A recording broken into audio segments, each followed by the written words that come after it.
Los mexicas eran bárbaros, extranjeros, que se comían al prójimo. Este es otro episodio de hispanismo tóxico quizá, hispanismo que bueno. Ustedes ya saben que puede haber cosas interesantes en él, pero de repente hay otras cosas bien peculiares. Y que aquí lo vamos a revisar haciendo no es una reseña porque voy a hacer algunas citas, pero sí una revisión sobre las partes que me parecen relevantes del libro El regreso de Quetzalcóatl, una historia sagrada de México de Manuel Zunzunegui. Este autor aparece en muchos lugares en las redes sociales, es influyente en cuanto al hispanismo, ¿no? En algún momento hay un fragmento por ahí en otros de mis videos donde él invita a votar por el PAN, porque había que arrancar de raíz lo que estaba ocurriendo en México, lo que sea que eso signifique. Y me pareció útil revisar alguno de sus textos para ver qué pensaba este autor y qué cosas podríamos hallar relevantes en él. Este texto, en su introducción, él comenta: este libro, que pretendía ser de historia, terminó hablando también de ciencia, filosofía, religión, misticismo y ese misterio al que llamamos Dios. Ya desde aquí empezamos con el irracionalismo idealista de dioses, ¿no? Superstición empezando.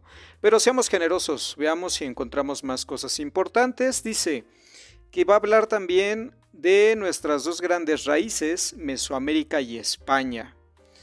Y menciona: no nos unimos como sociedad a lo largo de los 300 años de virreinato, porque la igualdad y la integración nunca fueron el objetivo de las sociedades monárquicas de aquellos tiempos. Y luego dice,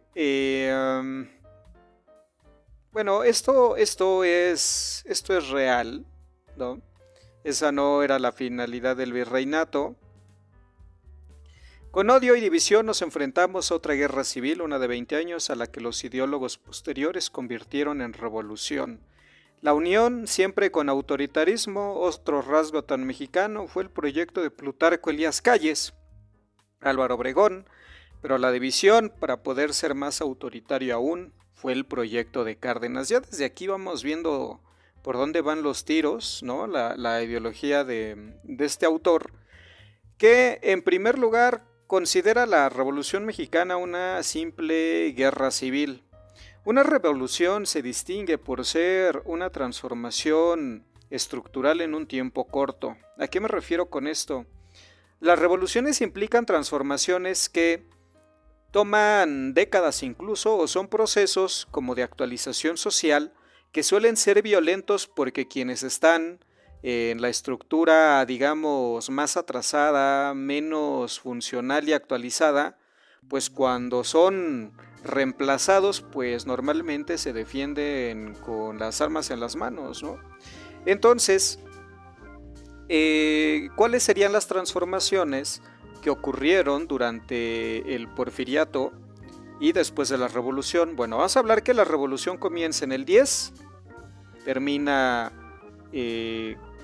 vamos a considerar que termina con Lázaro Cárdenas, ya que él es el presidente más influyente que él menciona aquí, ¿no? Y que menciona que es autoritario, cuando, bueno, salió, se dio su poder por medio de una elección, fue algo democrático, algo que les encanta tanto a los que se dicen demócratas de nuestro país, el voto, ¿no? Es así, el fetiche de los demócratas. Entonces, bueno, ahí no sé qué tan autoritario pudiera ser, pero esta revolución, que lo es claramente primero a nivel económico.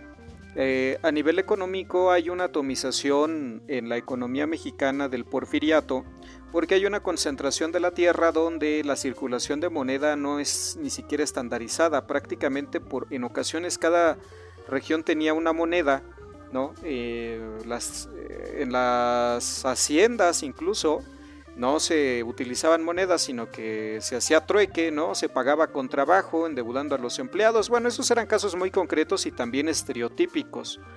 El asunto es que la bancarización y lo que también ocurrió durante el porfiriato y ya luego de manera más fluida en las primeras décadas del siglo XX fue la financiarización del país, el crecimiento de los bancos, el aumento del crédito y también la industria que promovió Díaz y que luego fue surgiendo con el régimen posrevolucionario, pues tuvo una explosión económica durante los años 40. Esa fue una revolución en el ámbito económico. En el ámbito político, nada más la institucionalización del caudillismo mexicano, ¿sí? Donde ya en lugar de balazos o mediante los balazos, ¿no? Como ustedes pueden leer en aquella maravillosa novela de La sombra del caudillo de Martín Luis Guzmán, el gran Martín Luis Guzmán, que es un novelón, una chulada, y luego cuando lean la novela vean la película con López Tarso, ¿no? Que es una gloria esa película, pero hagan favor de leer primero la novela porque es lo mismito que van a ver, ¿no? Pero lo que implica el PRI con todos sus asegúnes, ese Godzilla, ¿no? Que destruye todo a su alrededor mientras ahí medio a tientas mantiene la estabilidad, implicó que el poder ya no se repartiera a balazos o con moridos por ahí, ¿no? Con políticos ahí tirados en una zanja, ¿no? Que eso ya está empezando a pasar otra vez, pero por razones distintas, no de reparto de poder, sino más bien de reparto de plazas, ¿no? Ahí habría que ver las diferencias, pero fue una revolución económica, fue una revolución económica y una revolución política que se dirimió en el ámbito militar, porque también estaba la otra, esa vieja élite porfiriana que estuvo ahí pudriéndose durante 40 años, porque Porfirio pues, era la única vía de estabilidad, por lo menos que se consideraba en ese momento, pues se mantuvieron con él. ¿Sí? No hubo un cambio, no hubo una sangre nueva, que pues terminó reventando con la crisis económica, financiera y también de la plata de 1907, luego se aunó con la desconfianza que los capitales extranjeros le tuvieron a Díaz cuando nacionalizó el ferrocarril y bueno, también cuando le quiso cobrar impuestos a las petroleras que financiaron a Madero.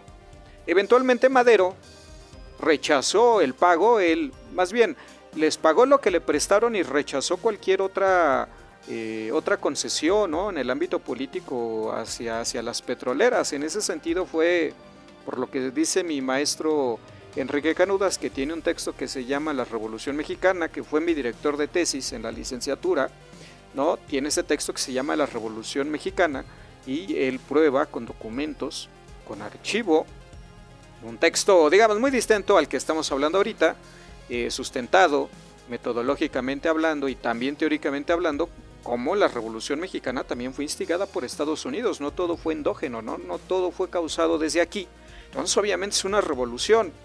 Ahora, menciona que la parte más autoritaria también fue de Cárdenas, ¿no?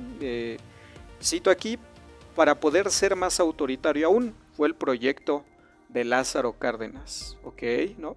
Quizá él se siente muy identificado con el Partido de Acción Nacional que surge durante el cardenismo, precisamente para pues intentar neutralizar la expropiación petrolera y todo el proyecto que estaba haciendo Cárdenas, que bueno, tuvo que hacer lo que hizo, ya sea bueno o malo, pero sigue siendo uno de los grandes pilares de nuestra historia. Porque también lo que el autor aquí del regreso de Quetzalcóatl, volviendo a él, menciona que hay una eterna guerra entre mexicanos. Luego continúa en su introducción, cuando comenzamos a jugar a la democracia en 1989, bueno, yo diría 88, o el año 2000, según se quiera ver, descubrimos lo intolerantes y radicales que somos con los que no piensan como nosotros. Yo diría que eso se quedó más evidente en 2006, pero bueno, aquí hay distintas prioridades. Continuó citando: de entre todos los mexicanos, solo un grupo ha salido realmente beneficiado de nuestra eterna división, los políticos profesionales del conflicto en este país.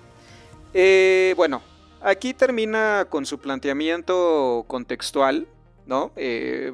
Centrado en sus consideraciones y que nos habla, digamos, para dónde van los tiros en sus textos, ¿no? A quiénes, ya sea a quiénes van dirigidos los favores de su pluma. El texto en ese sentido no es muy explícito. Hay alguien aquí que no quiere mencionar, ¿no? Y que fue el presidente hasta este 2024, pero que se encuentra aquí y lo rechaza, ¿no? Porque ustedes ya saben. Bueno, pero vamos al tema de este libro, que va a hablar de la toltequidad, que es un mito historiográfico de un conocimiento ancestral, de armonía, que viene desde Teotihuacán, que viene desde Tula, etcétera, pero que es un cuerpo de conocimientos más basados en teoría literaria y en poesía que realmente en textos filosóficos plenamente. Y ustedes me van a decir: pero es que en la poesía hay filosofía. En efecto, podríamos intentar sacar toda la filosofía que hay quizá en un texto de alguien borracho de metáforas como Octavio Paz, ¿no? Podríamos hacerlo con Sor Juana, que bueno, Sor Juana es Sor Juana, ahí hay mucha más materia de dónde cortar, porque forma parte de una época bastante distinta y más rica. Pero el problema con eso de la toltequidad, y vamos a ir más adelante, es que está en lo mítico y también salpicado de todas estas fuentes contaminadas por los españoles, ¿no? Porque bueno, los españoles nos hicieron el favor de venir a destruir todos los materiales históricos, literarios, filosóficos y políticos de los mexicas, de los mayas, de todos. No hay nada, no quedó prácticamente más que una minucia irrelevante historiográficamente hablando, pero que bueno, da materia para los antropólogos, y hay que se entretengan un rato con sospechas y con mayormente lucubraciones que no tienen mayor sustento. Pero bueno, hay quien piensa diferente que yo. Dice: no existió tal cosa como la conquista de México. Una conquista implica una ocupación militar. Generalmente las conquistas implican un estado en la visión más institucional. No obstante, en efecto no hay una conquista, sino la intrusión de unos bárbaros que pues van a conquistar a otros que son tan bárbaros como ellos, aunque quizá de distinta forma. Pero se les van a llamar bárbaros por distintas razones que vamos a mencionar aquí, como es el caso de los mexicas, que es el centro principal de este texto, porque historiográficamente hablando, este texto está destinado a barrenar la imagen de los mexicas como extranjeros y bárbaros que invadieron Mesoamérica. Imagínense. Sí, ellos son los invasores, no los españoles que vienen desde otro continente con supersticiones distintas a las de nuestros antepasados, los mexicas, y pues los mexicas eran muy malos y qué bueno que llegaron los españoles. Esta es la conclusión de este libro, pero a pesar de la caricatura que yo acabo de enunciar, quisiera que ustedes escucharan, leído por mí, pues la versión del autor, porque quizá tiene razón y nos damos cuenta juntos con la lectura de este texto. Luego menciona, cito: centralistas hasta en los mitos nos hemos narrado la absurda versión de que la caída de una sola ciudad, Tenochtitlán, significa la conquista de un país que ni siquiera existía. El texto también va a cuestionar el hecho de que seamos mexicanos. ¿A qué me refiero? A que los mexicas tengan este lugar central en la mitología mexicana, tanto en la mitología como en la política, como en la historiografía, porque sí hay una situación donde el gobierno posrevolucionario presenta un aztequismo como mito fundador o como historia fundacional de nuestro país, donde el águila que devora un nopal, ¿no?, es el inicio de una ciudad que encarna a una civilización y que eventualmente va a ser la semilla de un México interrumpido por 300 años de conquista. Pero bueno, si es que México, la Ciudad de México, no tiene la importancia que los mexicas le dieron, entonces ¿por qué Hernán Cortés decide construir la capital ahí y no en Tlaxcala? Porque también este texto lo que va a tener es decir que los tlaxcaltecas eran conquistadores, ¿no? Cuando pues eran una simple carne de cañón, porque ustedes díganme dónde sobrevivió su lengua. Sí, fueron a conquistar en muchos lugares del norte del país, fueron a dar hasta Filipinas, pero ustedes díganme, el náhuatl o su versión del náhuatl, su idioma, llegó hasta esas tierras, sus creencias, hasta dónde llegó la cultura tlaxcalteca, ¿sí?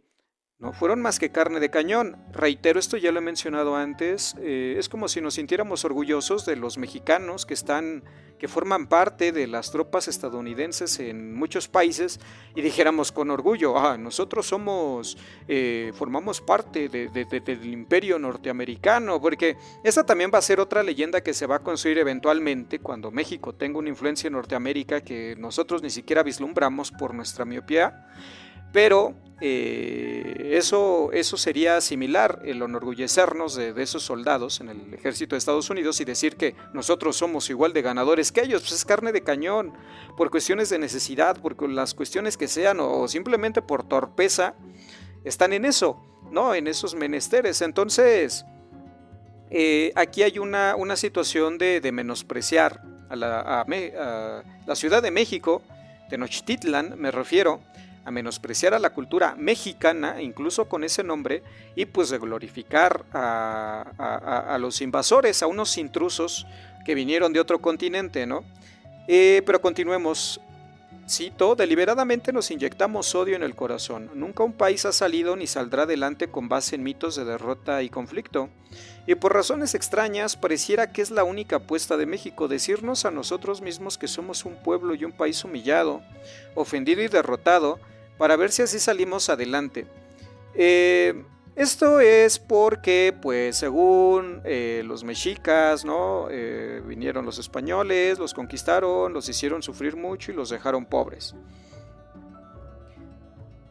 Pero este texto también, digamos que este párrafo es un autogol porque este texto va enfáticamente a demeritar a los mexicas. Y en un franco discurso de intolerancia. No quiero decirle otra palabra porque pues ya saben que las plataformas son muy ñoñas. Entonces, aquí hay una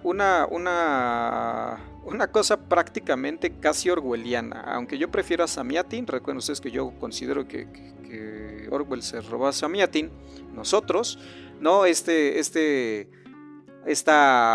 juego con el lenguaje, ¿no? Pero aquí es importante ver cómo habla de odio, pero por otra parte trata de oscurecer a un bando, ¿no? Y decir que son bárbaros, que son caníbales, que hacían puros sacrificios, que bla bla bla bla bla bla bla bla bla bla bla bla, cuando finalmente desde una postura científica de un historiador, pues son simplemente cosas que pasan, ok, ellos hacían eso, llegaron los españoles que hacían otra cosa, pero un historiador serio no toma bandos de esa forma. Yo diría, y en otros videos lo he mencionado, que los españoles tienen una importancia en nuestra cultura, ¿sí? Que también somos herederos de Roma, que somos herederos de Tenochtitlán, porque también aquí hay otro tema. Él va a desviar el centro de la importancia mesoamericana de Tenochtitlán a Teotihuacán, con este mito de la Tolán mítica que gobernó Quetzalcóatl.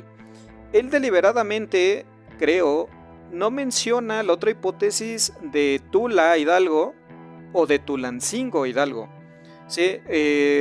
Porque Tulancingo en su nombre original es Tolantzin, que es una ciudad Tolán, y con el sufijo tzin, que como es Malintzin, o por ejemplo Cuauhtemotzin, que esa parte final de las palabras en tzin implican veneración, respeto, ¿no? Entonces, Tulancingo es una de las posibilidades que haya sido la ciudad mítica que gobernó Quetzalcóatl. Aquí se le quedó en el nombre. Pero también es muy interesante la historia de Tulancingo por cuestiones que, bueno, eventualmente mencionaré, pero el asunto es que aquí intenta obviar la posibilidad de que esa mítica Tolán, porque también esta es otra cosa, en la tradición mesoamericana, Tolán pasó a ser un nombre con el cual se designaba las ciudades importantes de Mesoamérica. O sea, teniendo como epítome, como modelo, aquella ciudad mítica que gobernó Quetzalcóatl, eventualmente ese nombre pasó, ¿no?, a las otras ciudades importantes, como Tolán, ¿no? Entonces, Tolán era Tula, ¿no?, Teotihuacán, etcétera. Entonces, aquí deliberadamente no se mencionan esas posibilidades porque también pues, lo desvía de su discurso, ¿no? Que también es bastante repetitivo a lo largo del libro, insiste sobre lo mismo, cada vez de manera más intensa y ya se vuelve de repente un poco aburrido, pero vamos a continuar con sus intenciones en este texto. Menciona, cito, quiero exponerte otra forma de ver los hechos y explicarte por qué somos un pueblo elegido. Sí, aquí me parece muy preocupante esta parte porque él está asumiendo un discurso que es anacrónico, que es bastante, no solo idealista, sino incluso supersticioso. Por momentos juega con esto de hablar como si fuera un místico, hablar como si fuera alguien que sí de verdad cree en dioses y creen en cosas místicas, mágico-musicales, ¿no? Y esto, por ejemplo, al igual que yo se los mencioné en el video de Cicerón, yo entiendo que esto cualquier persona, ¿no? Cualquier persona coloquial, cree en Dios, tenga sus supersticiones, sus misticismos, etcétera, pero es preocupante que alguien que pretende escribir un texto histórico, que pretende aclarar mitos, utiliza este tipo de afirmaciones, ¿no? Que somos un pueblo elegido ¿para qué? ¿Sí? Cualquier habitante de cualquier pueblo puede afirmar eso, puede sacar conclusiones a partir de sus mitologías, de su geografía, etcétera, ¿no? Un islandés podría decir que él es el pueblo elegido, un estadounidense podría hacerlo, hasta un argentino podría decir que el suyo es el elegido, sacando conclusiones, buscando patrones, ¿no? Si uno busca ese tipo de justificaciones, las va a encontrar. Sí. Y yo creo que esto no solo es inexacto, es poco escrupuloso en la tarea de un historiador, sino que también es peligroso utilizar este tipo de asuntos, de hablar de pueblos elegidos, aunque sea en broma, en un texto histórico, porque, por ejemplo, yo he mencionado en otros videos que yo soy mexicanista, ¿no? En ese sentido soy soberanista, no soy nacionalista, porque no considero que mi nación o mi gente debe estar por encima de los demás, pero que el territorio que tiene lo conserve, lo defienda, y que también otro tipo de reivindicaciones históricas a nivel cultural y a nivel de influencia política tienen que ser perseguidas, no como en el caso de México y todo lo que ha pasado en su historia, pero no porque sea un pueblo mejor que otro o sea un pueblo elegido, sino porque vivimos aquí. Y en esa medida que vivimos aquí tenemos que ver por los intereses de nuestra casa, que es una gran casa, que es este país, sí, que con todas sus vicisitudes, sus defectos y lo que sea, al igual que nuestros padres, nuestra responsabilidad es mantener el territorio que nos dieron, mejorarlo, y que los que vienen vivan mejor que nosotros, ¿no? Esa es la obligación de cualquiera. Y en esa medida yo me considero que soy soberanista y no somos ningún pueblo elegido. Vivimos aquí, tenemos que cuidar el país que nos dieron, las reglas de la constitución que nos dieron, mejorarla, porque México existe como entidad política, como un estado, ¿sí? En la realidad. Ese estado es lo único de lo que nos podemos agarrar, la historia, los mitos, los grupos étnicos, solo generan problemas, dificultades, diferenciaciones, estas tonterías de prietos, whitexicans y cosas como esas me parece que dan más problemas que soluciones, y somos mexicanos y en esa medida hay que actuar desde donde podamos, pero bueno. Dice que somos, quiero exponerte otra forma de ver los hechos y explicarte por qué somos un pueblo elegido, hasta llegar a los mexicas y su aplastante derrota a manos de los pueblos o juzgados por ellos. El 13 de agosto de 1521 decenas de pueblos sometidos se liberaron del más terrible y sanguinario yugo opresor y junto a sus aliados castellanos comenzaron a construir México, un país surgido de la unidad y del triunfo, pero a cuyo pueblo le han narrado una versión de los hechos muy equivocada, surgido de la unidad y del triunfo. Pues no que no había unidad, no que no había igualdad, porque esa no eran las intenciones del virreinato, sí. Entonces, la realidad es que los españoles fueron los que ganaron ese proceso y esa intrusión, sí, esa intromisión de estos extranjeros que se meten en tierras ajenas y dicen que porque Dios se los ordena llegar y conquistar. Exceptuando los sacrificios, pues yo no encuentro mucha diferencia entre las supersticiones de una o del otro lado del Atlántico.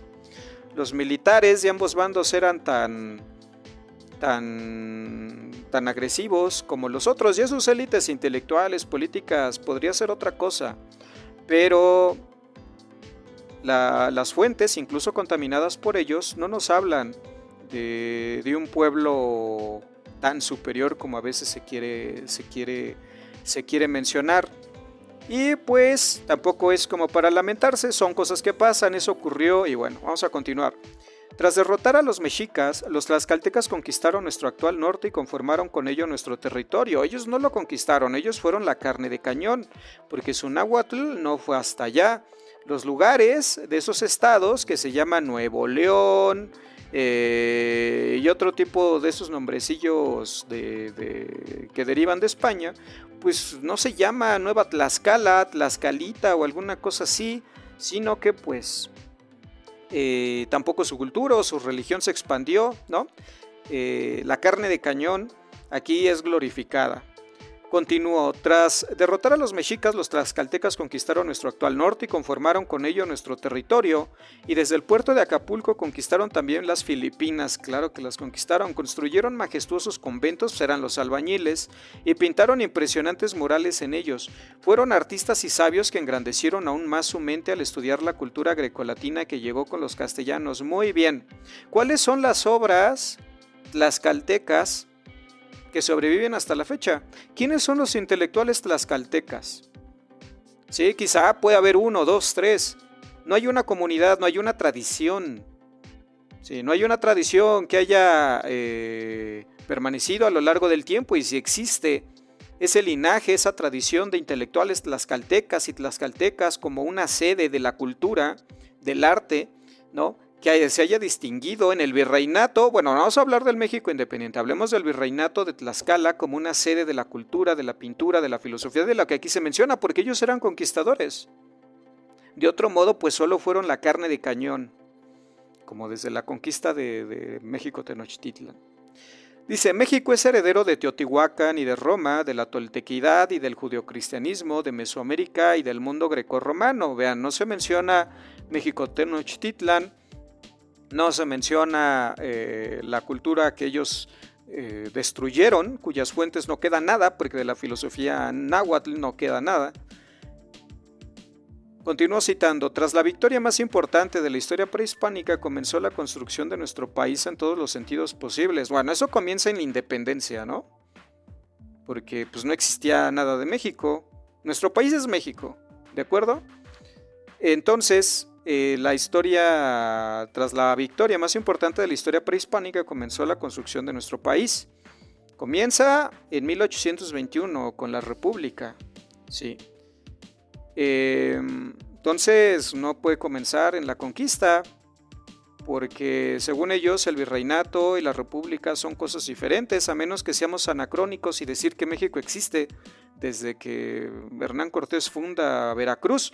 Ahí nace Occidente, sí, por cierto, pero México no lo sé. Cito, por extrañas razones nos hemos dicho que la derrota de un pueblo cruel y sanguinario que asesinaba a diario a decenas de personas de la manera más terrible es una ofensa contra los mexicanos de hoy, ¿no? Aquí no tengo que decir nada más. 3000 años de un impresionante desarrollo en el que los mexicas no tienen relación alguna, su única participación fue conquistar y someter a los pueblos herederos de la gran tradición tolteca y comenzar a destruirla.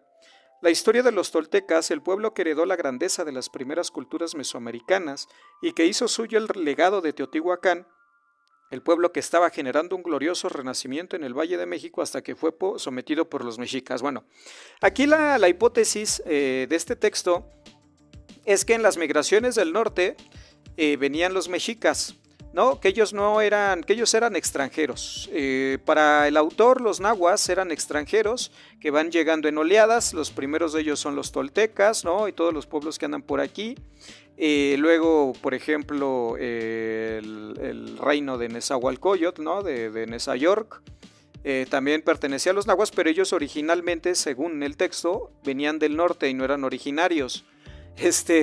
Pues es que todos llegaron del estrecho de Bering, en estricto sentido todos eran migrantes, nadie era originario de aquí. Este texto tiene muchas contradicciones, que no es por caricaturizar el asunto, pero por momentos considera a unos extranjeros y a otros no. Bueno, vamos a decir, o creo que quizá el autor debió expresarlo de esa manera, los que estaban antes, los pueblos que se encontraban los nahuas tenían tiempo de haber llegado previamente. Yo creo que sí lo menciona y en este momento estoy nada más haciendo una mofa inútil, pero innecesaria, inexacta, ¿no? Pero esta situación de que los mexicas son extranjeros es un tema muy importante porque si ustedes ven el mapa donde se habla las lenguas yotoaztecas, ¿no? Que llegan hasta Estados Unidos, hay una situación ahí con el pueblo Anasazi que desaparece justamente cuando empiezan las migraciones desde el norte, ¿no? Lo cual ancestralmente hace que nuestros orígenes no solo culturales, lingüísticos, sino también genéticos lleguen hasta allá. Y ya que Estados Unidos tiene una política de apoyar a Israel y sus justificaciones de la tierra sagrada basada en mitos y libros y tonterías ancestrales, bueno, ahí tenemos un caso, ¿no? Que podríamos ganar. Pero aquí se le menosprecia y dice no, que son extranjeros, que son irrelevantes nuestros mexicas. Ante la toltecayotl o la toltequidad, que es un invento, es un invento historiográfico para vender, igual que la filosofía mexica, y su autor se vendió muy bien porque es más fácil vender filosofía náhuatl, ¿no? En lugar de teoría literaria o poesía mexica, ¿sí? Como ya lo he mencionado antes. Y luego habla del gran Cristo mesoamericano, Quetzalcóatl. Ajá. Porque nuestra gran herencia, el pasado indígena, una cosmovisión, religión, filosofía, pensamiento místico y forma de vida que giraba en torno al símbolo de la serpiente emplumada, el gran Cristo mesoamericano, Quetzalcóatl, que era una propuesta de paz y unidad. Aquí hay un asunto muy interesante y es una visión cristiana, sí, una visión...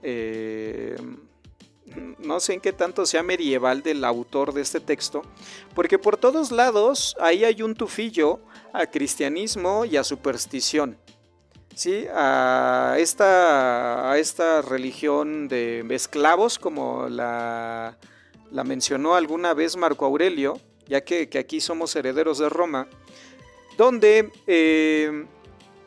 en estos textos, en este texto va a haber una equiparación entre las creencias mesoamericanas y el cristianismo.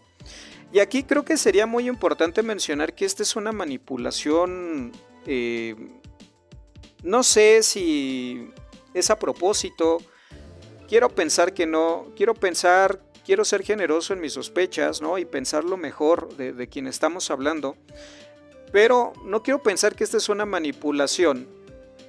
No por un asunto de mentira, ¿sí? Quiero pensar que no lo es así, y de generar un mito para toda la derecha que es afecta a este tipo de historiografía y a estos textos.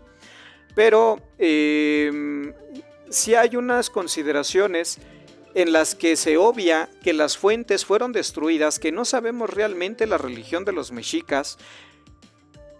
¿Y cómo vamos a hacer una teoría religiosa? ¿Cómo vamos a hacer una filosofía de la religión de unas creencias que fueron totalmente borradas y cuyos materiales están contaminados precisamente por el cristianismo? Porque esta historiografía que habla de filosofía mexica y la toltequidad, pues tiene un origen religioso, con maestros religiosos, ¿sí? Gente de seminario y que anda en estas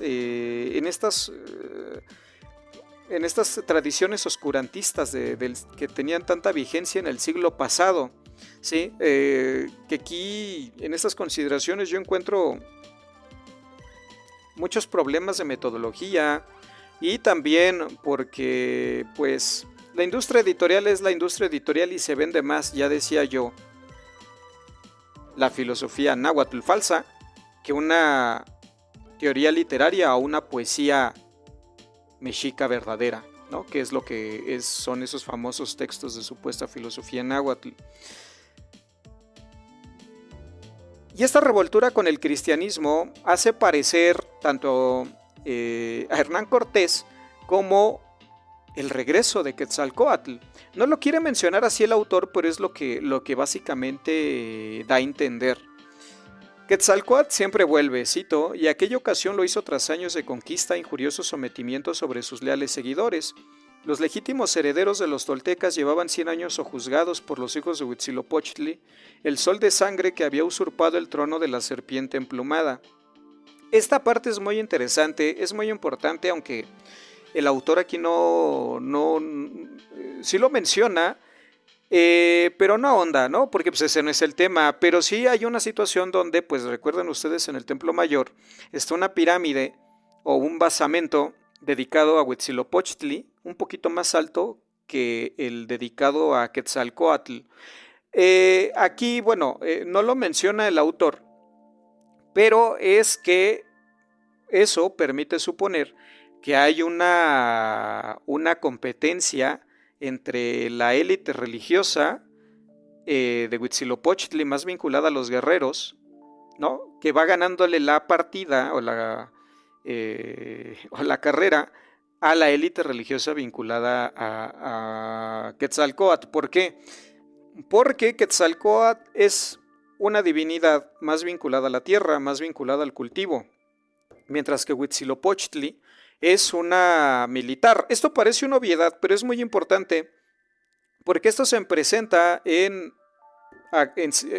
no civilizaciones, pero sí en cuerpos políticos o en ciudades-estado o en cuerpos humanos, en cuerpos sociales, ¿no? Que llegan a cierta capacidad de organización social llamada Estado y que al pasar la revolución urbana y concentrar suficiente poder se empiezan a expandir. Esa expansión implica un predominio de la élite guerrera por encima de la administrativa, de estos agricultores, y los españoles llegan en ese momento en que la élite militar se va, o el Estado se va a concentrar en la guerra, ¿sí? Y va a dejar de lado la parte más agrícola. Y esto es relevante porque aquí en el texto no se mencionan hipótesis acerca del origen de Quetzalcóatl. Aquí se menciona a Tlaloc y a Quetzalcóatl como dos entidades distintas cuando en realidad son la misma advocación. La serpiente emplumada, ¿no? Es un reptil con plumas, mientras que Quetzalcóatl generalmente es representado con unos colmillos, con unos lentes y también con escamas, ¿sí? Porque vienen del agua, ¿sí? Tlaloc, eso es una obviedad, es del agua, pero eventualmente se transforma en la serpiente emplumada. De esto no hay mucha evidencia porque los españoles la destruyeron, pero este es algo que Laurette Sejourné, es una investigadora extranjera que vino aquí a México y tiene un texto muy interesante al respecto, que también es bastante idealista y en ese sentido coincide con el autor de este texto en considerar a la vieja Tolan mítica en Teotihuacán, y ella se dedicó a investigar Teotihuacán, pero no hay un acuerdo entre los investigadores, no hay un consenso, porque no se sabe bien si era Teotihuacán, Tula o Tulancingo, ¿no? Que es una ciudad de tercer orden en nuestro país. Pero vamos a continuar, dice: Incluso los aliados padecían la ira eterna de los mexicas, así como los que habían decidido someterse voluntariamente en busca de condiciones menos draconianas. Texcoco había perdido su independencia y era obligado a venerar al falso dios que tanto se opusieron Netzahualcoyotl y Netzahualpilli. Tlacopan, era un estado, Pelele, Iztapalapa, Tlatelolco, la otrora poderosa Azcapotzalco, todos arrodillados ante el pueblo del sol. Todos perdían la existencia lentamente, pero Huitzilopochtli seguía alimentándose, no solo de su líquido vital, sino de su discordia y fragmentación, de su odio. Y esto es lo que va a mencionar el autor a lo largo del texto, el odio, el odio, el odio, el odio. Y bueno, yo nada más quiero que recuerden ustedes cuando él invita a votar por Xóchitl, ¿no? Y a decir que había que arrancar de raíz a quienes estaban en el gobierno porque eran fascistas. Y bueno, no sé si eso es sembrar odio o no, pero quién sabe. Continuó, un grupo de 500 hombres blancos y barbados llegaron del mar anunciando una nueva era, una nueva muerte y un nuevo nacimiento. Quetzalcóatl iba a liberar a su pueblo, pero sería a costa de un doloroso sacrificio. Iba a darles una nueva vida, pero para recibirla tendrían primero que morir. Nacería un nuevo sol, pero eso requiere de un paso previo fundamental, descender al inframundo, morir y renacer. Bueno, los españoles, o sea, Quetzalcóatl, vino a rescatarnos de los mexicas porque eran muy malos, y eso lo comprobamos en las fuentes de los mismos españoles y en las prácticamente casi inexistentes de los mexicas, que suelen estar contaminadas por los españoles. Y aquí yo diría, ¿a quién le hacemos caso? Yo honestamente soy escéptico en ese sentido, y yo creo que no hay elementos para afirmar ni cómo era la sociedad mexica, ni cómo eran sus creencias.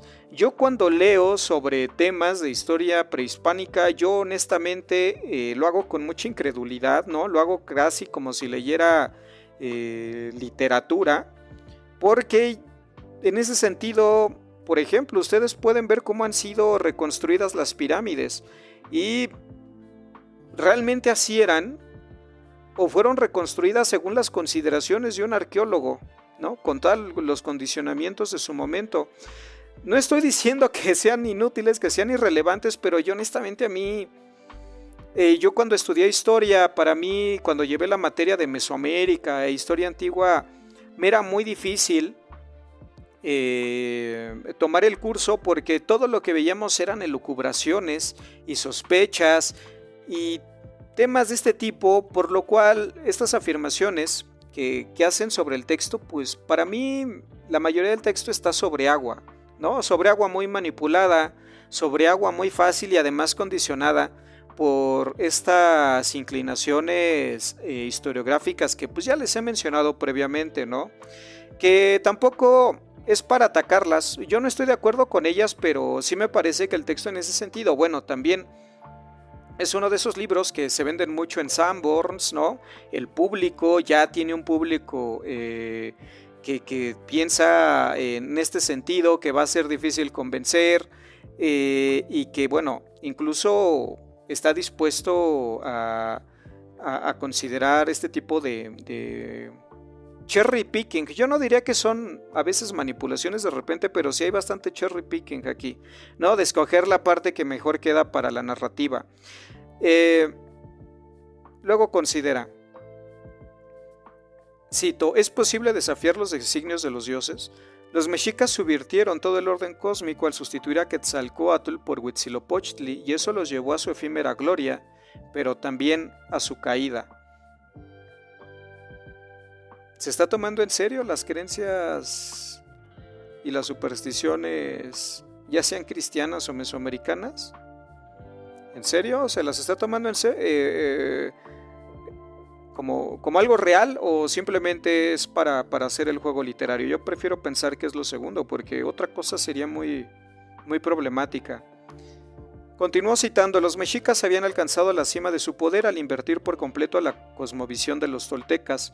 Habían cambiado la historia y destruido sus huellas, pero llevaban 100 años engañados por la enseñanza de Tlacaelel, rindiendo culto a una mentira, venerando a un sol que no era de vida.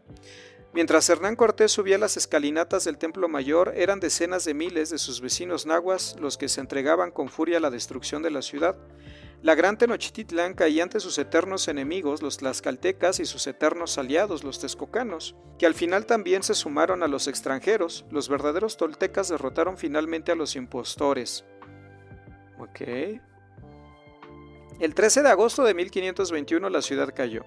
Las casas fueron incendiadas y los templos saqueados, los ídolos de piedra rodaron por las escalinatas y se partieron en pedazos, llovía. Los hombres fueron asesinados y las mujeres, bueno, ustedes sabrán, el odio acumulado de tlaxcaltecas, texcocanos, huejotzincas y cholultecas redujo todo a cenizas.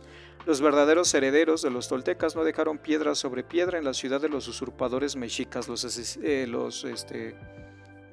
malos del verdadero sol, porque esas palabras no le gustan a YouTube. No importa cuánto nos lamentemos ni cuántas versiones alternativas de los hubiera existan en nuestra mente, la historia no está sometida al azar ni mucho menos al capricho humano, menos aún a la ilusión del libre albedrío. Ok, vean aquí estas afirmaciones. Lo más importante de todo es que no puede ser cambiada, por lo que trabajar en tiempo presente con lo que existe es mucho más sabio que vivir en el lamento de algo que nunca existió, el hubiera. Tanto entre individuos como entre los pueblos, el hubiera es la fuente de odio contra nosotros mismos, pero como ustedes escucharon, pues él está con el hubiera en los temas que no le gustan, ¿no? Aquí hay una situación medio esquizofrénica a veces de los hispanófilos, que no hispanistas, porque hay hispanistas muy razonables, ¿no? Que a mí me llaman la atención, me gustan cómo piensan, estoy de acuerdo con ellos. Pero hay otros hispanófilos que atacan con mucha furia, ¿no? Lo que no les gusta, pero cuando a ellos les atacan de la misma manera, también de manera irracional, pues responden muy ofendidos, ¿no? Como muy sensibles, cuando pues en realidad hay una situación irracional en ambos lados. Y no es que yo quiera mediar y considerar que el punto medio es lo mejor, pero simplemente pues no se tomen las cosas personal, ¿no? Porque hay ahí una situación de que se lo toman como algo de vida o muerte, cuando pues la realidad esto ya pasó, esto está muerto y hay muchas cosas que continuar haciendo y defender nuestro país, y por eso yo les hablaba del soberanismo, que es mi postura, que si los españoles hicieron mucho bien, ok, que si los mexicas hicieron muy bien también, ok, bueno, está bien, ¿no? Y